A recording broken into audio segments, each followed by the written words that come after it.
Assalamualaikum warahmatullahi wabarakatuh. Waalaikumsalam warahmatullahi wabarakatuh.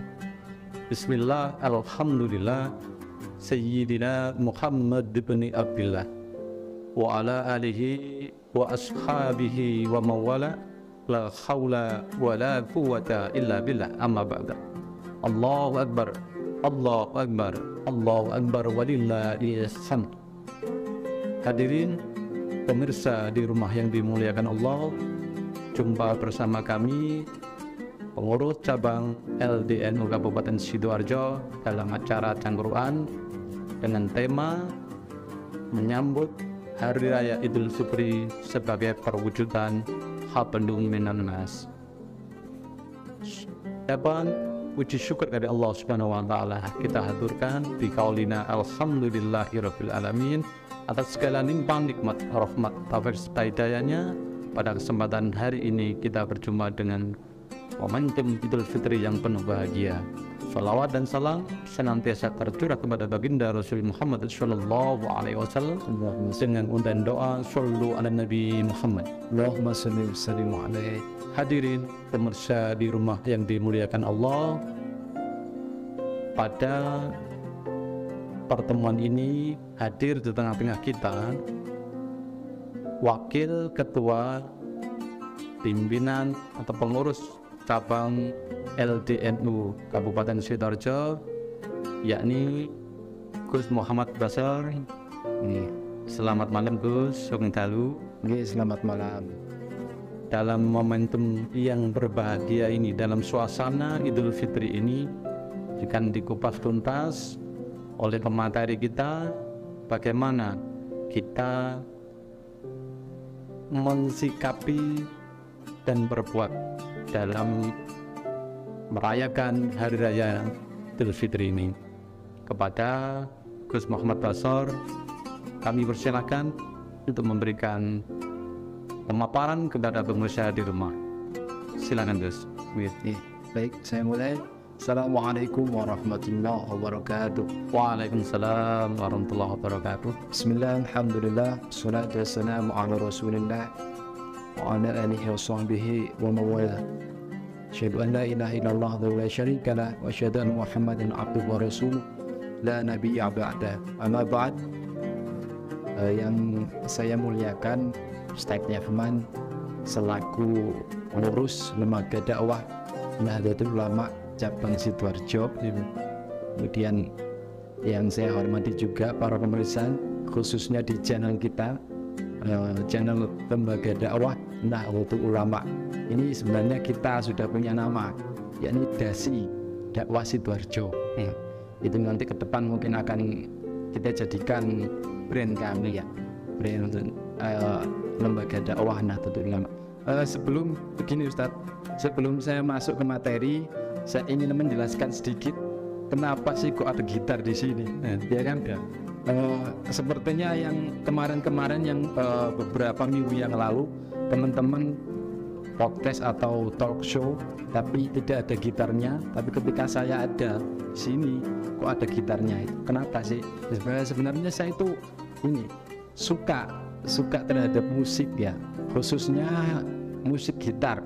Oleh karenanya teman-teman menyiapkan properti gitar di sini supaya mungkin lebih hangat aja, ya, lebih secara kekeluargaan seperti itu.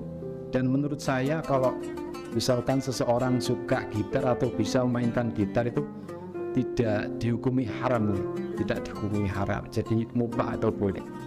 Mungkin di kitab Sulamut Taufik ada yang bilang melarang, tapi semakin tinggi kitab itu semakin membolehkan. Artinya semakin tingginya ilmu orang, maka sikap tasamuhnya itu lebih luas seperti itu, Ustaz.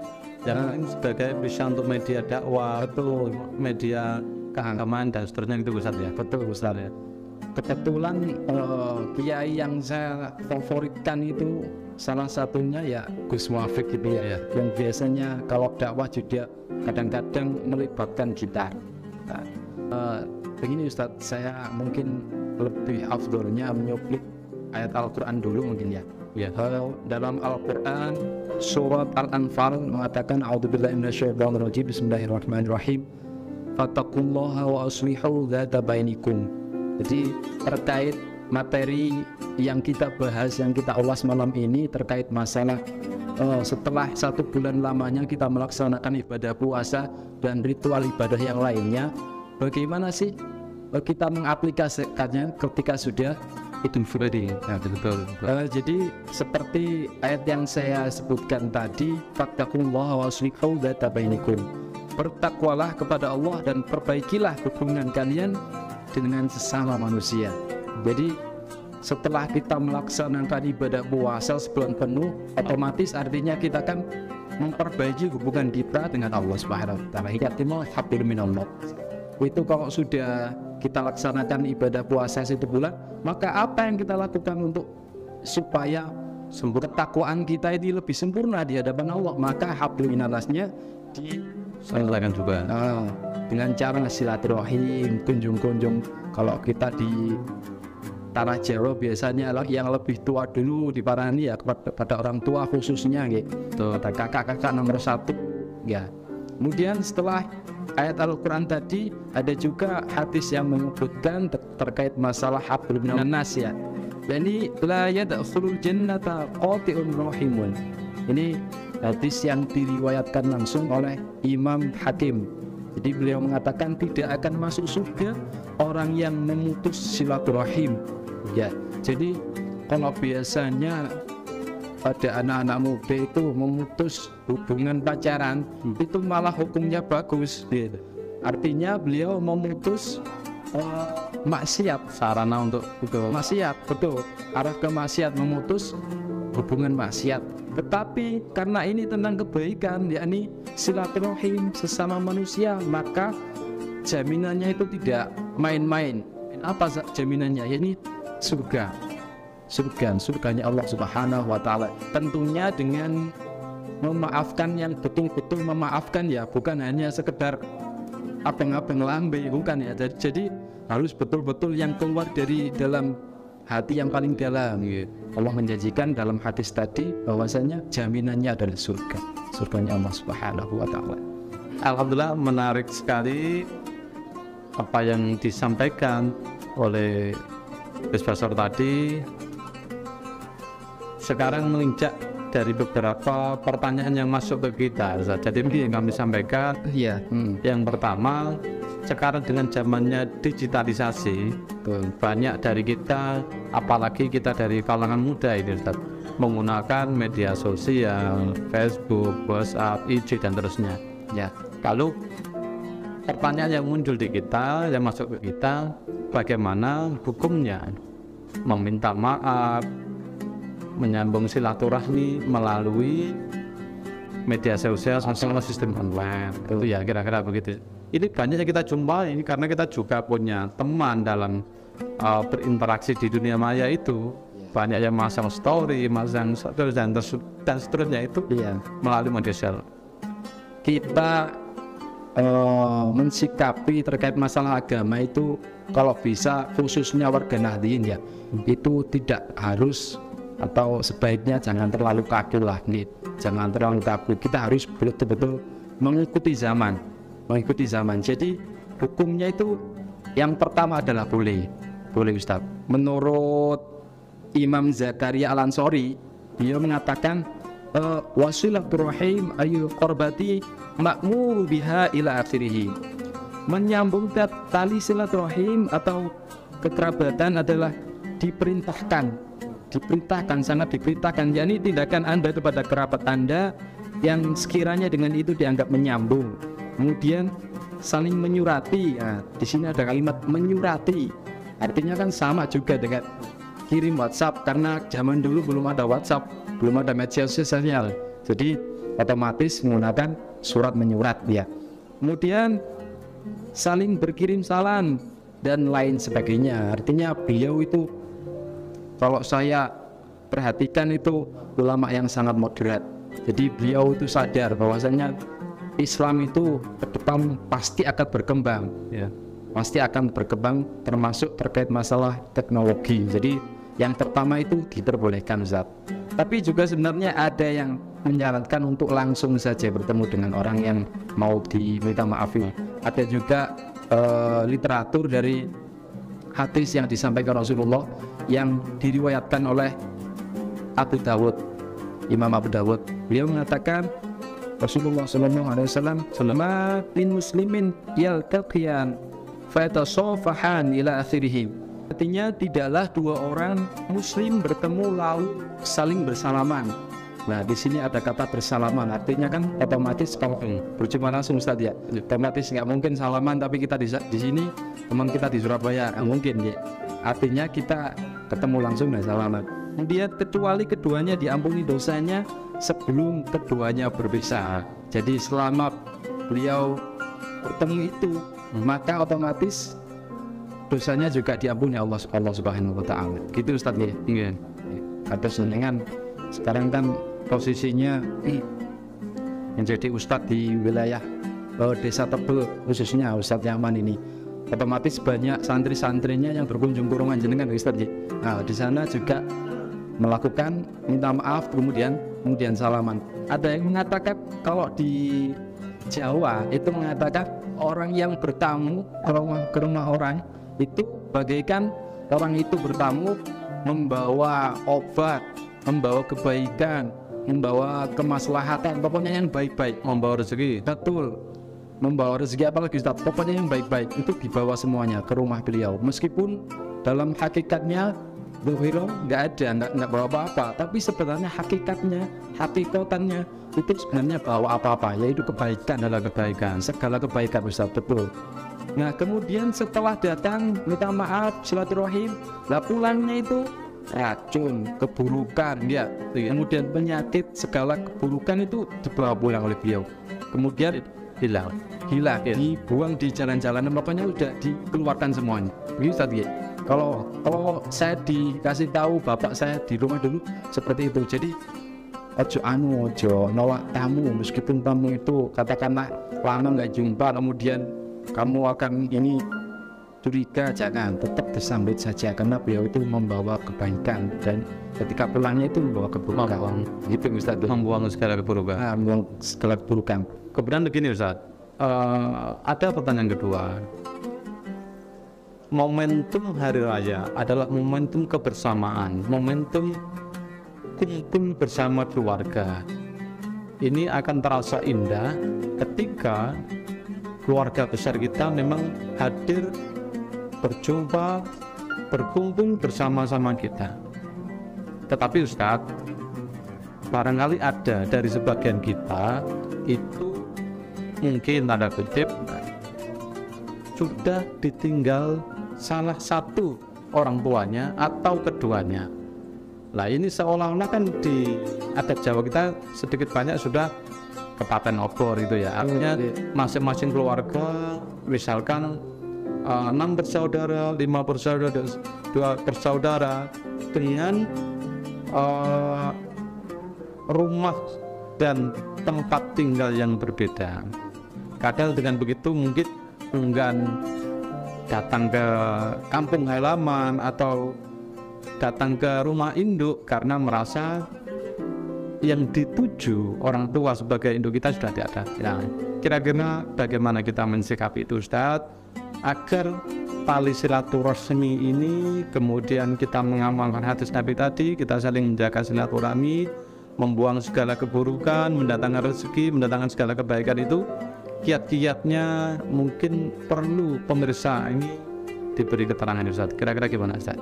Biasanya kita di tanah Jawa yang didahulukan itu yang tua dulu Ustaz. Otomatis kalau misalkan orang tua sudah tidak ada, otomatis yang jadi pijakan atau yang di nomor satu kan di keluarga itu kakak kita ya, yang nomor saudara tertua, kakak pertama gitu. Pertama gitu. Jadi pijakan kita yang menjadi panutan kita otomatis kakak pertama sebenarnya ya, yang kita muliakan, yang kita hormati selaku pengganti daripada orang tua yang sudah tiada gitu. Dia memuliakan kakak pertama itu Ustaz. Ya, betul, pengganti orang tua ya, orang tua ya. Otomatis kalau misalkan orang tua sudah tidak ada, kemudian kakak nomor 1 menjadi pijakan, otomatis ketika lebaran tiba khususnya ngomong A, ngomong B, maka yang adik-adiknya yang lain akan kumpul juga. Ayo rek, mumpung Rioyo, mari kita ke rumahnya bapak, meskipun bapak tidak ada, kita kumpul. Otomatis adik-adiknya akan ikut karena beliau menggantikan orang tua, seperti itu Ustaz ya. Khususnya lebih-lebih kalau misalkan si kakak ini tadi ketika sudah berkumpul berkeluarga, kemudian menceritakan kebaikan-kebaikan orang tuanya, kemudian mendoakan orang tuanya, gitu. Karena hadis Nabi mengatakan ingkoto amaluku illa talatin. Bisa gitu. Yang pertama sedekah jariyatin, ya. Au ilmin yuntafa'u bi, ilmu yang bermanfaat.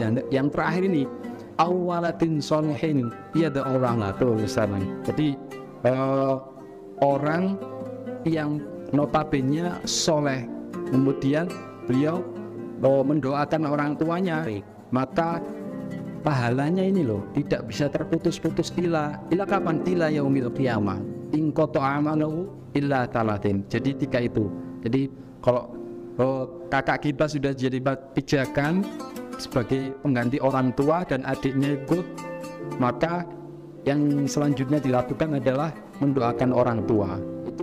3 hal yang tidak bisa disingkirkan. Jadi 3 hal itu menjadi pijakan agar supaya keluarga tetap rukun meskipun orang tua sudah tidak ada. Seperti itu. Alhamdulillah, dengan kita menuakan kakak pertama sebagai pengganti dari orang tua kita yang sudah tiada, kemudian dalam kebersamaan itu juga bisa menjadi wahana reuni keluarga kecil kita ya.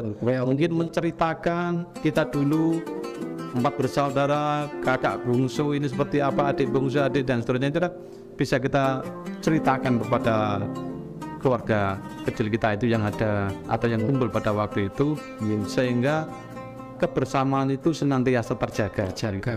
Dan kita buat doa bersama untuk mendoakan orang tua kita yang sudah tiada, syukur nanti sebelum kita sama-sama kembali ke aktivitas masing-masing, kembali ke rumah masing-masing, bisa kita agendakan ziarah ke makam bersama-sama, gitu kira-kira itu.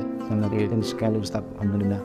Demikianlah pemirsa yang dirahmati Allah, jumpa kita dalam cangkruan momentum menyambut Hari Raya Idul Fitri sebagai wahana penguatan hablum minan nas.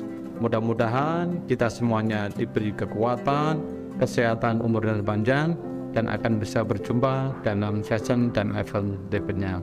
Amin, amin. Itu saja. Saya kira cukup. Tak lupa kita sampaikan taqabbalallahu minna wa minkum taqabbal. Mohon maaf aku lahir dan batin. Sampai jumpa di acara selanjutnya. Jumpa dengan kami pengurus cabang LDNU Kabupaten Sidoarjo. Wallahu waffiq ila aqwamit thoriq. Assalamualaikum warahmatullahi wabarakatuh. Alhamdulillah, dibagi tadi bincang-bincang kita dengan penuh keakraban dengan Ustadz Fazal. Oh ya, kita penasaran sekali Ustadz. Tadi Ustadz di awal menyampaikan punya kiai favorit, kiai idaman seperti Gus Muafid, karena di sini ada properti gitar. Lupa Ustadz, kami bisa diperdengarkan bagaimana keahlian Ustadz Fazal ini dalam memainkan gitar itu. Ini harus ya? Ya iya dong. Ya boleh. Coba Ustaz pinjam gitarnya gitu. Nah ini saya udah lama gak pegang gitar ya Ustaz. Ya. tak cari kuncinya dulu Ustaz. Ya. Ini rencananya lagu apa Ustaz? Nah, ini kan momentum Hari Raya. Ya, kita coba menyanyikan lagu Selamat Hari Lebaran. Gitu ya. Sebentar Ustaz, tak intro dulu. Ya.